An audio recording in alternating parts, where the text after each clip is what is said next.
ராஜி சீக்கிரமா ஓடிவா, இன்னைக்கு சேப்பங்கிழங்கு நடுறதுக்கான ட்ரைனிங் உனக்கு. அதுக்கு முன்னாடி இந்த கத்திரிக்காய் இதை வச்சு காரக்குழம்பு செஞ்சிருங்கன்னு அரைவாளி கத்திரிக்காயை கொடுத்துட்டு போறாரு.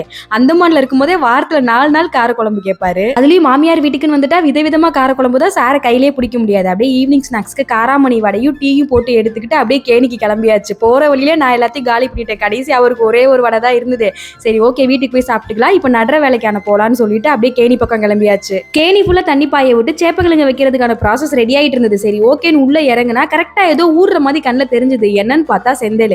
ஏமுத்து ட்ரைனிங்ல தேல் வரும்லாம் சொல்லி தரலன்னு சொல்லி கேட்டா, இது என்ன சகஜம் பாம்பே வரும்னு சொல்றாரு. எப்படித்தானோ தெரியல. சரி ஓகேவா பாத்துக்கலாம், அதுங்களை டிஸ்டர்ப் பண்ணாம இருக்க வரைக்கும் நம்மள எதுவும் செய்யாது. இப்ப சேப்பங்கிழங்கு நடலான்னு சொல்லிட்டு ஒரு கிழங்குக்கு இன்னொரு கிழங்குக்கு இவ்வளவு கேப் இருக்கணும்னு சொல்லி கொடுத்தாரா. அதே மாதிரி நானும் வச்சுட்டு வந்தேன். நான் ஒரு கிழங்கு வச்சு முடிக்கிறதுக்குள்ள ஆப்போசிட்ல என்னோட மாமனார் 3-4 ரோ தாண்டி போயிட்டு இருந்தாங்க. இந்த ஸ்பீட்ல வச்சுட்டு வந்தா விடிஞ்ச வெள்ளை கோழியை கூப்பிடு, இன்னைக்கான ட்ரைனிங் உனக்கு போதும், நாளைக்கு பாத்துக்கலாம்னு முத்து வாங்கி வேகமா வச்சு முடிச்சிட்டாங்க. வீட்டுக்கும் கிளம்பிட்டோம். அவ்வளவுதான். நெக்ஸ்ட் மினி விளாக்ல பார்க்கலாம். பாய்.